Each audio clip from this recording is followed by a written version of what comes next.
All right, ladies and gentlemen, hello and welcome. We are back. Sorry about the long delayed Radiant break, team but back. Georgia Tech couldn't get it together, it being their team.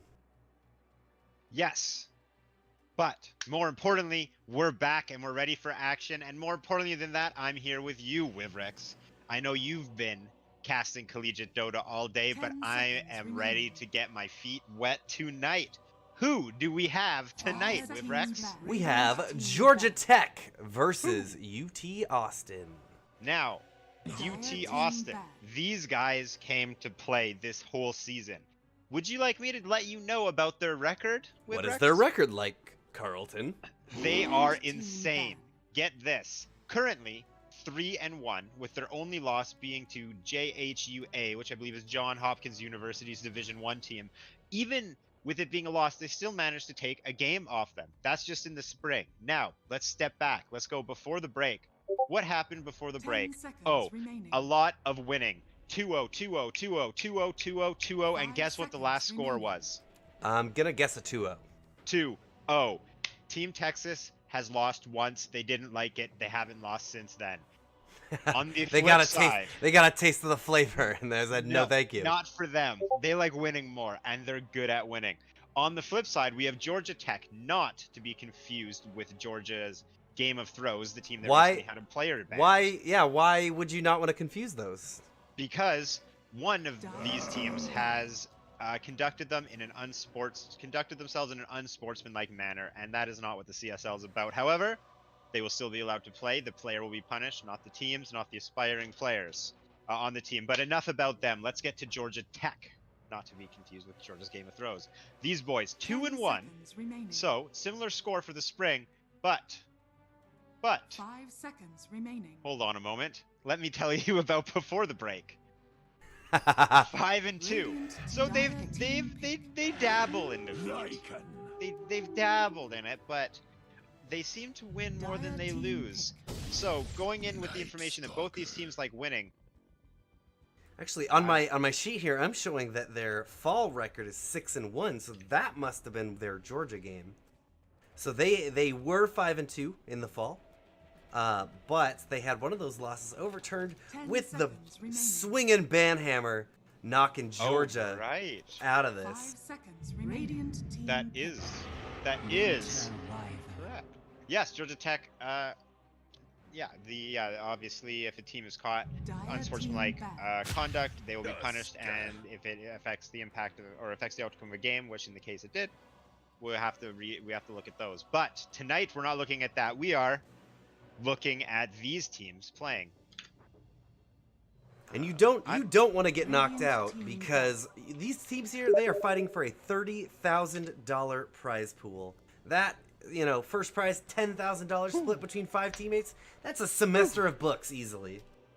That's an entire class of books, maybe. That's a down payment on some university 10 textbooks. seconds remaining. Radiant But team back. this is a sizable amount. The real prize here, apart from the friendship and the memories and the stories you get to tell, is the experience. The experience of being a winner in Dota. As we all know, we've seen with the great story of Sumail, the self-made millionaire at 16. 10 seconds One of these remaining. players could be next. Absolutely. Now, Going into the Five draft, seconds let's see what they're remaining. actually Team picking up here. so our first phase for Team Texas, the team that hates losing, Lycan and Tusk, these are both commonly seen in the first phase. I like them though, because as much as you usually see these heroes picked first phase, potentially second phase, but often early on, they aren't like, for example, Winter Wyvern, who you see almost always picked. Lycan, although relatively straightforward, does have some finesse to him, and with the Helm of the Dominator changes, and Necronomicon being often picked up because he's a pushing hero, Lycan is sometimes, I like to say he's a micro hero, although sometimes Lycan might just be a box select A-click hero, if that 10 makes seconds sense. remaining. On the flip side, we have Night Stalker, Winter Wyvern. That's a great combo. Both those heroes scale well late. 5 Night Stalker seconds with his remaining. talents and stats, allowing him to scale into an auto attacker, and Winter Wyvern being able to press R and have Lycan kill anyone he's standing beside. I think box select and A-click is a perfect description. I think that is actually how most StarCraft pros play. It is the epitome of micro, and is not to be disrespected. You know, the thing is, if you disrespect someone who box selects and A clicks, you might just lose your whole base, and that's what Lycan's all about. I'm undefeated in StarCraft 2. Really? Have you played it yet? I played a one game and I won it, and I retired That's forever. 100% win rate. 100% win rate, just like Team Texas in the fall. That is true. 100% true. And Lion, I saw Lion last. We saw Lion last game. We were very confused and by what it. did you think? Not impressed with the Lion itself. It seemed like there were better things that. It seems like why not Shadow Shaman? Fair enough. Yeah, it's like Lion's slow in the sense that 10 his ult has a seconds very long remaining. cooldown, and especially with how fast games have been going. And if there's a Lycan on his 5 team, you know, seconds it's remaining. not uncommon to see games end at 30 minutes or earlier. With Radiant Lion's cooldown team on Finger of Death, he's probably only going to get to cast it maybe 10-15 times in a game that goes that long. If that. That's keeping it on cooldown the whole game. He's not very fast, and he doesn't offer too much to lane. He does have a decently high damage, and he does mana drain, but there are heroes that get kills, whereas Lion is just kind of annoying. 10 seconds. Well, remaining. he's better now that a Terrorblade got picked up. Yeah, interesting 5 seconds enough, Terrorblade remaining. gets picked into Lion. If you're unaware of the interaction, mana Red drain team back. destroys illusions in one hit, and Lion's Hex, although you'd probably want to use it on a hero, also destroys illusions in one hit. On top of that, does Lion still have the talent that allows Yes, him to he mana drain? does. Mana drain multicast. Tell me it's not Or 25, multiple though, target. right? It's 20. 20. I want to say 20. I was gonna 10 say if that's seconds 25, remaining. that's like it's fun, but that's not a good Whoop-de-doo. Yeah. Oh, 5 get ready, seconds boys. remaining. Lion's 25. He's gonna get all our mana. And Underlord, that makes a lot more sense with the Lycan to me. Underlord is a hero. Radiant Take a team laning back. phase slow in the sense that he just ignores everyone because he's unkillable. Takes a tower, groups up with his team, and ends the game. There is a definite time limit on this game for Team Texas and their strategy. They want to win it, and they want to win it quick. So, going back to what we said, I do feel the Lion pick is a little odd because he's a long cooldown hero. 10 seconds remaining. Regarding Finger of Death, obviously his other spells are up often, but 5 Yeah, Shadow seconds Shaman's remaining. damage in the lane is way better for controlling your lane or and for pushing securing as well, your lane. which is what you want to do with Lycan and Underlord. Exactly. And he has Serpent Wards. And he has Serpent Wards. I mean, Lion's strictly better than he was before the patch, and I'm excited to see what they do with him. We see Lycan, we see Tusk. Those heroes are popular, but they're not. They're a little bit off because they have higher skill ceilings than many of the other first picks. I'm happy with Team Texas draft. You can see what they're doing, and they're not taking the cookie cutter way to do it, which is pushing games. They want to get a mid game win, and I like what they have so far. Tusk can be utilized to block creeps, get an early advantage for a hero like Underlord. That's insane using Tusk to block the first wave. I hope we get to see that this game. How about Beastmaster in lane? Radiant team Speaking of the pick. lane, what do you think of Dire Beastmaster team since his pick. changes in lane? He seems like he's pretty volatile but powerful hero. The best way that I can sum this up is I don't know. Okay, I'm not gonna BS you viewers. nice. Beast S. I'm Huh? gonna need to see him. Same with this line. It sounds like I'm dumping all over this line, and Yeah. I am still excited to see him getting picked up, 5 seconds and I am remaining. interested and happy to see how he gets played and if he can maybe make his comeback. I as well. I like Lion. I just don't think he's quite proven yet. But maybe Team Texas can prove Lion for us tonight. On top of that, Terrorblade, that's a pusher. Dragonite picked up for the 5th in Team Texas. One thing I've been loving quickly about Dragonite is people doing the mid-game build. They're going Armlet, Shadowblade, Silver Edge, and winning the game really quick. I think that's the build Team Texas is going to utilize, or a similar version of that. Georgia Tech has OD, an insane laner. Terrorblade, an insane laner. Winter Wyvern, an insane laner. Beastmaster, a strong laner. Night Stalker, a strong roamer. I think Georgia Tech has the tools to slow Team Texas down early, but the mid game is where this game is going to heat up. Team Texas comes online in the mid game. They're insane, and just in a ridiculous amount of pressure is going to be put on Georgia Tech. They're going to have to keep their cool to make it through this mid game. But the thing is, even if this game goes late, their lineup's good. Team Texas' lineup's good, but I definitely have to say I favor Georgia Tech in the late game. I've been seeing lots of Sanjin Yasha's built. I wouldn't be surprised to see one on this Dragonite. Ah, yeah, that's another strong mid-game fighting item. I would expect. I'm ready to see the Armlet. I love Armlet on Dragonite, and I think it's gonna be perfect for their game. I love the mid-game Prepare push. I for love that battle. mid-game is it feels like a real phase of the game. You can really actually just win in mid-game. It doesn't always. Dota doesn't feel like a game where late game is guaranteed as it has felt in other patches. A big part of that, I believe, is the importance of the laning phase. So I want to keep my eye on Tusk to see if he blocks any creeps. I want to keep my eye on Lion, as we discussed, because he's notoriously not the strongest laner, and Night Stalker is always an entertaining roamer, except for maybe the potential games where we can't find any prey. What lanes is Night Stalker going to be able to get kills in? Obviously, throw me a quick reminder here. Georgia Tech is on the Dire, and Team Texas is on Radiant. Yes. Not a problem. 30 I believe seconds to the go. top lane for Georgia Tech has very high kill potential, especially when Night Stalker's there. Ooh, this is an invasion. Oh, Lycan just smashes OD. He's just chopping him up. Oh, sad. Ooh, ooh. Sad shards. Right over the time, straight into the Earth Spike. Now, big Plappa. Ooh. Couple more shots is all it's going to take. Oh, the big Lion already making an impact. Okay, okay. That's the laning phase. Oh, but Beastmaster gets through. Yep, yes, he do. Oh, this might cost him, though. Never mind, not if the shards are going to be off. I think, yeah, if the stuns weren't stacked, or the CC wasn't stacked, I think they might have had a chance for another kill, at least a ton of regen. And Beastmaster gets his ward down unseen. At top, Winter Wyvern, he came over. Hold on, Lucas is getting beat the F up. Damage. He'll be fine. Uh-oh. Oh, never mind. We got a Night Stalker here. Uh-oh. He's not going to be fine. One more shot will do it from the Winter Wyvern. Let's That'll tie it up go, 1 my to 1. position 5 players getting the kills. What's up, supports? So the Winter Wyvern, right before the horn, he came over here and he saw someone over there. So what he did was he walked right there and made it look like he was warding when he was really doing nothing. So I expect them to ship a Ooh. ward out here, and it'll just be wasted economy. I like that. I like that. That's some slick play. The support player is the real MVP of every game, if you ask me. Now that the lanes are set, obviously we'll see some roaming from Tusk, some roaming from Night Stalker. I would say that Dire's safe lane has more kill potential than Texas's safe lane, but regardless, both lanes have kill potential. We see as Beastmaster just gets bullied out of lane and Underlord has already died. Mid lane is probably not going to see too much attention from any other heroes early on. So Dragon Knight versus OD. OD is doing quite fine, 6-1 to Dragon Knight's 2-1. I expect that OD will not have a problem whatsoever in this lane. But I don't think Dragon Knight will be completely shut out.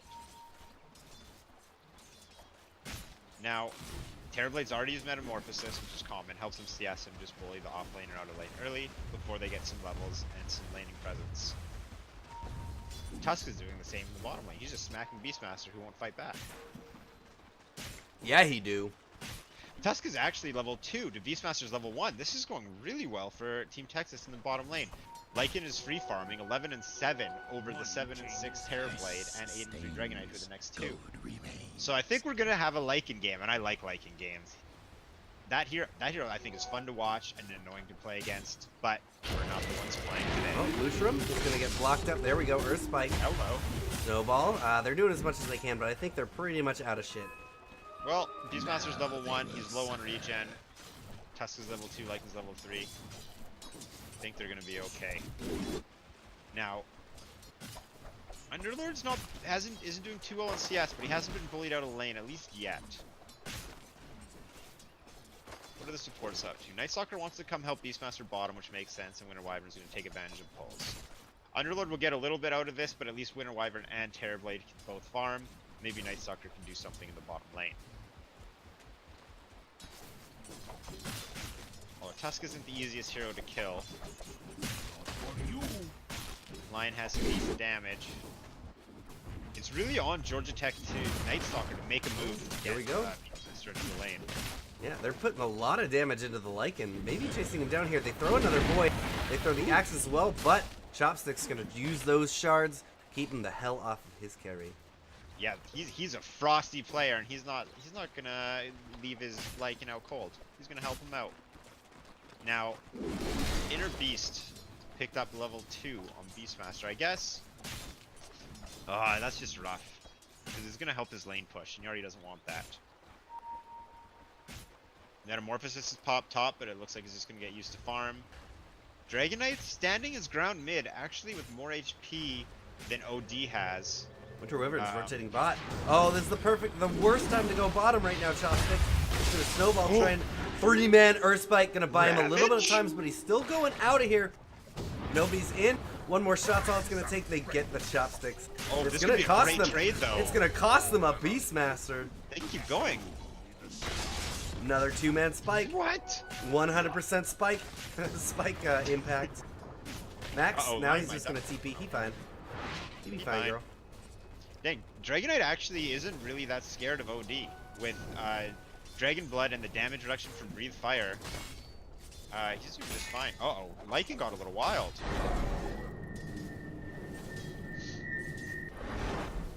Nice. Holy body blocks. Are we watching the Shadow Fiend OpenAI bot block creeps right now, or is this Tusk blocking Torch attack? Dire's bottom tower Or, is under jeez, attack. wow.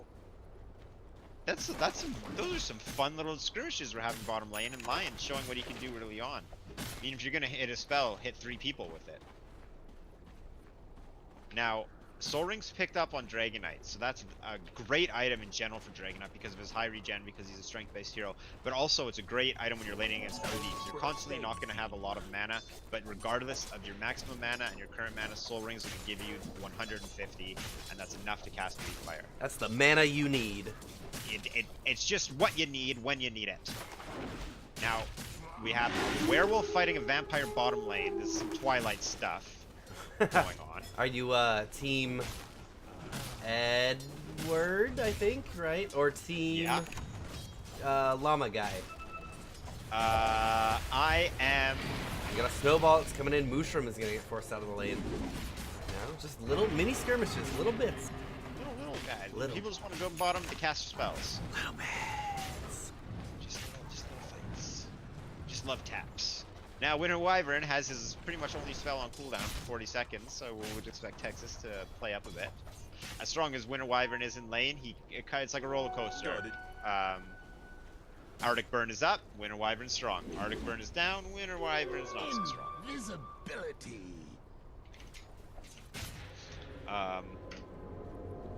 So, Dire's top mid lane's tower been a little is bit under quiet, attack. but these two heroes aren't necessarily... Oh! As I say that, Big Plappa almost dies. 10 HP getting away with. but he didn't, so Dire's my bottom point tower stands, is under attack. to be fair. So Still I'm not no wrong. kills. Just so we're clear about who's wrong. Oh, here they go. They're gonna jump onto nobody. They get the Earth Spike. They're gonna hit nobody this time, and not the one on his team. They're dogpiling onto this Lycan right now. They've got the ice shards, and they're doing as much as they can. He's healing up. Another Little bomb. by little, Mushroom is gonna make it through, and they get the Void this time around. Entire Chopsticks. One more shot will do it. There we go. Maximo trying to make his way out. Oh, He eats God. one shot, eats Nope. another. There we go. And now Chopsticks, no mana. Could be in some trouble right now. Is that a Nah, he's Beastmaster or a fine. Lumberjack, Wivrix? He's cutting down the trees and he's cutting down heroes. There we go. He gets a little too ballsy. Let's Yeah, go. Oh, but the actually, vampire's he's just back. fine. Yeah, Vampire's back as well.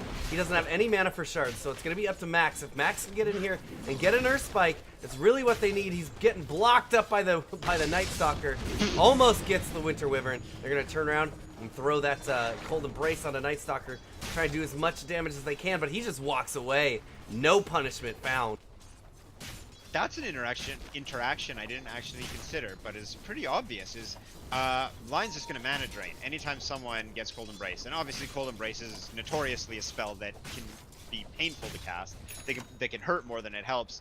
To be fair, if you're gonna have something bad happen to you with Cold Embrace, I think mana drain's not really that awful. You know, it's much better than Mystic Flare, for example. Not that there's a Yeah. Sky Rat in this game. Or a Oh. Sunstrike. Yeah, that's another painful one. Helm of the Dominator's already up, and I think we're going to see Terrorblade's able to bully Underlord. Not a lot of heroes can bully Underlord out of lane, but Terrorblade's a pretty scary carry. We're going to fight in the bottom. Nobody's in pretty deep. But they're splitting the damage right now. Mushroom, he's going to get snowballed onto. A couple more shots is all it'll take. They Cold Embrace him. Now, they trap him in the shards.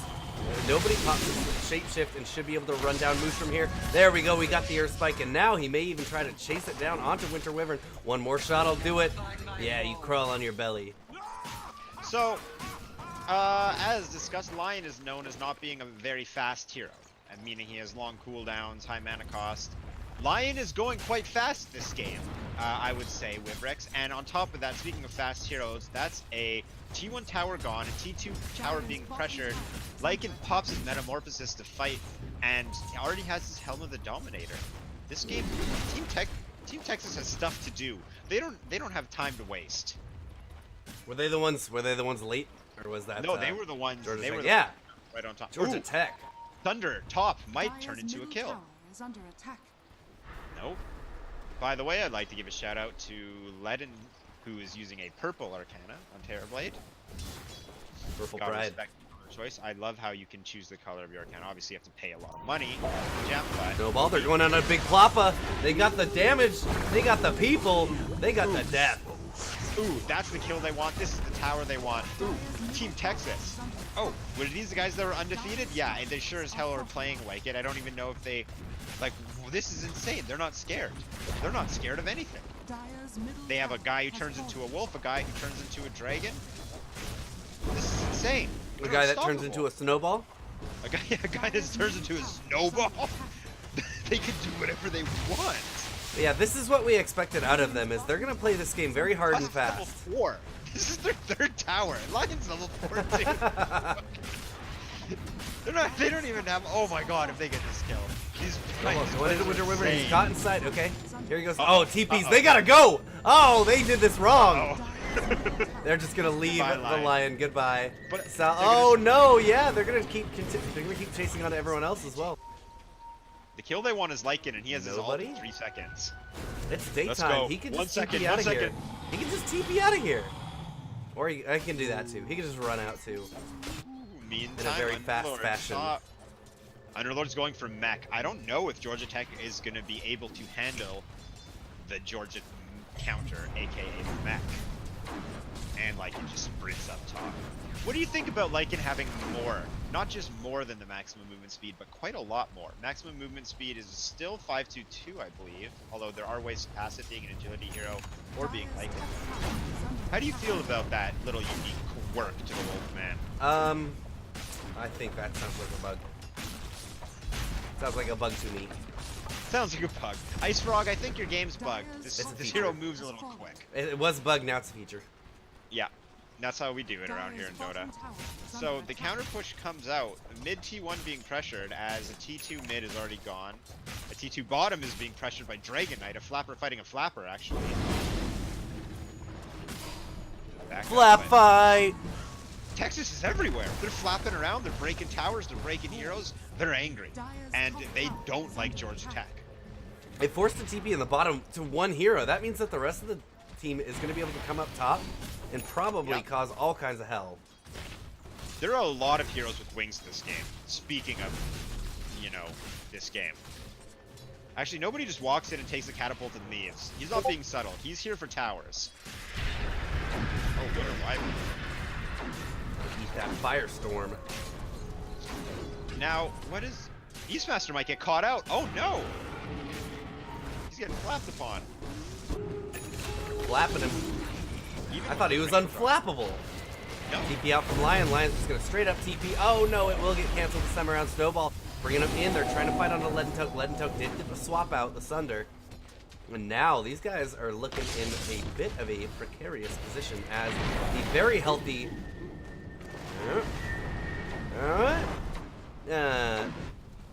No. Once Metamorph, just like Dragon Knight, Is under attack. Terrorblade wants to fight with his transformation up. Metamorphosis is over halfway down. And I love that they're just leaving Dragon... Oh, I love they're just leaving Dragon Knight to split push. Because Dragon Knight needs more than one hero to deal with him. He can beat almost any hero one-on-one mid lane, or at least require the attention of a hero to defend a tower.